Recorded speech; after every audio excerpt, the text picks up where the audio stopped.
इस वीडियो में मैं आपको जो बातें बताने वाला हूँ वो आपको धर्म, पाखंड और अंधविश्वासों से दूर हटाकर विज्ञानवादी, तर्कवादी सोच दे सकती है। तो इसलिए इस वीडियो को पूरा ध्यान से जरूर सुनिएगा। आपने देखा होगा कि कै, खे, गे, गे, डे, डे, चे, चे, जे, डे, टे, टे, टे, डे, डे, टे, टे, टे, टे, ये जितने भी अक्षर हैं, ये जितने भी ये लेटर्स हैं, ये जितने भी अक्षर आप स्क्रीन पर देख रहे हैं, ये सब इंसान ने बनाए हैं। और सबसे बड़ी बात यह है कि इन्हीं शब्दों में से ही भगवान को भगवान का नाम दिया गया है, जिसे सब भगवान बोलते हैं। इससे यह साफ जाहिर होता है कि भगवान ने अपना नाम खुद नहीं रखा है। भगवान का जो नाम है वह इंसान ने रखा है।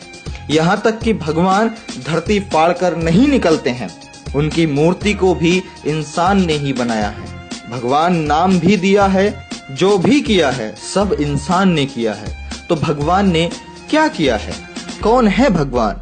भगवान को हम कैसे माने कि यह भगवान है?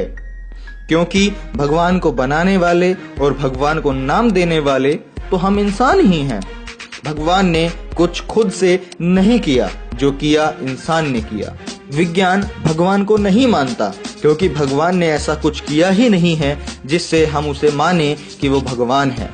देश भर में बहुत सारे मंदिर हैं, वहां पर हर एक तरह के लोग आते हैं दूर दूर से दर्शन करने के लिए, और अपनी इच्छा अनुसार 50, 100, 200, 500, 1000, 10,000 चढ़ाकर कहते हैं मैंने इतना दान किया, मैंने उतना दान किया। लेकिन एक बात आप सोच करके देखिए, क्या भगवान के नाम पर चढ़ाई गई रकम भगवान की जेब में जाती है? क्या भगवान ने कभी आपसे कहा कि आप मेरे मंदिर में आइए? क्या भगवान ने आपसे कभी पैसे मांगे? क्या भगवान ने कभी आपसे कहा कि मेरी पूजा करने के लिए आप सिर्फ मंदिर में आइए? क्या भगवान ने कहा मेरे लिए अगरबत्ती लेकर आना? क्या मेरे लिए फूल लेकर के आना? मेरे लिए पैसे लेकर के आना? मुझे पैसे की जरूरत है। मैं आपसे ही पूछ रहा हूँ, आप जो आप वीडियो देख रहे हैं ना, मैं आपसे ही पूछ रहा हूँ, क्या भगवान ने कभी किसी से ऐसी बातें की हैं? क्या भगवान आज तक किसी से कुछ मांगा है? कहाँ सुना है आपने? कहीं देखा है आज तक? बहुत सारे लोग बोलते हैं मैंने मन्नत मांगी थी, मेरी मन्नत पूरी हो गई, यह काम हो गया, मेरा वह काम हो गया, मेरी यह मन्नत पूरी हो गई, मेरा वो काम हो गया। लेकिन मैं आपसे पूछता हूँ, जो आपका काम हो गया, क्या भगवान खुद आकर के किया? मैं आपसे पूछना चाहता हूं, अपने दिमाग और दिल पर हाथ रखकर मुझे बताइए कि जो काम आपका हुआ है, क्या भगवान ने या खुदा ने खुद आकर के किया है, या फिर तुम्हारी मेहनत और तुम्हारी लगन से पूरा हुआ है, या फिर तुम्हारी कठिन परिश्रम से तुम्हारा काम पूरा हुआ है? भाइयों, दुनिया बहुत आगे निकल गई है। अब मन से, अपने अंदर से भगवान नाम का जो डर है उसे निकालो। बस बहुत हो गया।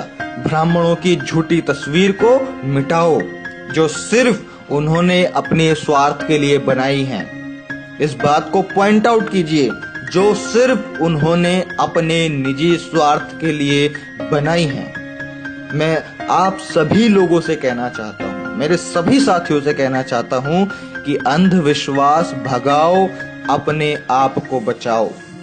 देवताओं ने सिर्फ राक्षसों को ही हराया है, मुगलों और अंग्रेजों को क्यों नहीं हराया, जो कि हमारे इंसानी जिंदगी के लिए बहुत बड़े अभिशाप थे।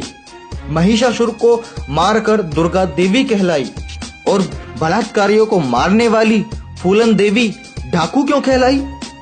पहले तो धड़ाधड़ अवतार जन्म लेते थे, शिक्षा का युग आते ही अवतारों की नसबंदी क्यों हो गई? कोई पैदा क्यों नहीं हो रहा है? नया भगवान या कोई नई शक्ति जन्म क्यों नहीं ले रही है? इस बात को आप समझिए कि आस्था ही अंधविश्वास की जननी है। आस्था मूत्र आपको पिला रही है और नारियल का शुद्ध पानी फिकवा रही है। भारत दुनिया का इकलौता देश है जहां मिट्टी की मूर्ति को देवी कहकर कपड़ा पहनाया जाता है और जिंदा औरत को नंगा करके घुमाया जाता है। अफसोस इन बातों का नहीं कि धर्म का धंधा हो रहा है, बल्कि अफसोस तो इस बात का है कि दोस्तों आज की डेट में पढ़ा लिखा भी अंधा हो रहा है। पिताजी का तो पता नहीं और माताजी की जय जय, वारे अंधभक्तों। 9 दिन मिट्टी की मूर्ति के लिए भूखे नंगे रह लेंगे, लेकिन जिस माँ ने 9 माह पेट में पाला उसके लिए भी कभी 9 दिन भूखे रह के दिखाओ। मानसिक गुलाम क्या होते हैं इस बात को समझिए।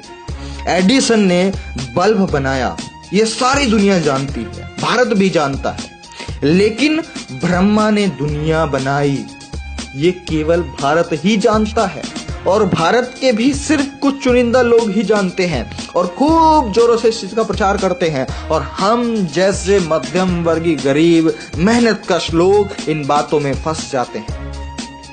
ई रॉन्ग नंबर है भाया, ई रॉन्ग नंबर है। महसूस किया है उस जलते हुए रावण का दुख जो सामने खड़ी भीड़ से बार बार पूछ रहा है, आप में से राम कौन है, आप में से राम कौन है।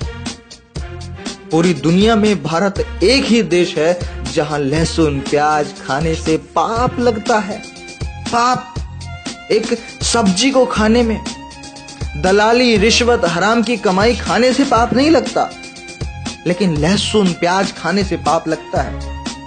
तो मैं आपसे यही कहना चाहूंगा कि दिमाग की बत्ती जलाओ और अंधविश्वास भगाओ। इस देश में अंधविश्वास और पाखंड और ये धर्मवाद इतना ज्यादा है, यही एक कारण है कि चाइना जैसे विकसित देश हमें कभी भी आंख दिखाकर चले जाते हैं। अगर हमारा देश भी टेक्नोलॉजी में साइंस की तरफ आगे बढ़ रहा होता, नॉलेज एजुकेशन पे आगे बढ़ रहा होता, फैक्ट्स एंड ट्रुथ के बेस पर आगे बढ़ रहा होता, तो शायद आज हमारा इंडिया भी डेवलप्ड होता।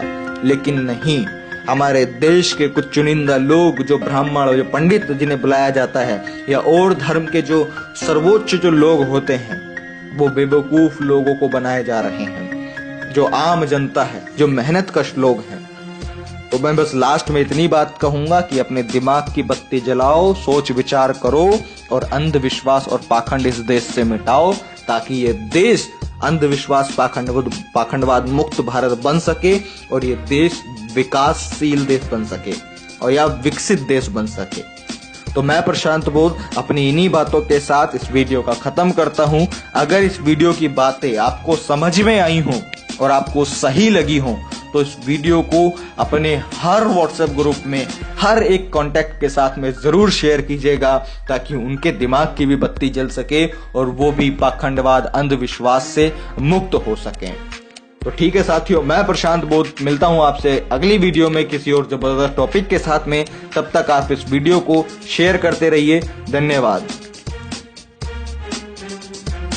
ये कुछ जरूरी वीडियो है, इनको देखने के लिए डिस्क्रिप्शन में लिंक पर क्लिक करके भी आप देख सकते हैं। लेकिन अगर आप इस वीडियो को फेसबुक पे देख रहे हैं तो यूट्यूब पे सर्च कीजिए प्रशांत बोध और चैनल पे क्लिक करके आप इन वीडियोस को देख सकते हैं। चाइना ने आपको आपकी औकात भी दिखाई है। हमने कौन सा साला चाइना को कुछ ले दे थोड़ी रखा है कि हमको उसी का चलाना है। मैं ये कह रहा हूँ कि रेंट बाहर आ जाएगी इंडिया वालों की। मंदिर वही बनेगा, मस्जिद वही बनेगा, हमारा धर्म सर्वप्रथम है, ये देश हिंदू राष्ट्र बनेगा। 100-200 चुटिया वाले ब्राह्मण होंगे जो हराम की बैठ के खाएंगे। ये मंदिर मस्जिद और भगवान ये सिर्फ एक धंधा है, एक व्यापार है। अगर मंदिरों में या भगवानों के नाम पर लोगों के बीच में आस्था होती, श्रद्धा होती, तो यहाँ पर फायदे और नुकसान वाली बात ही नहीं आती।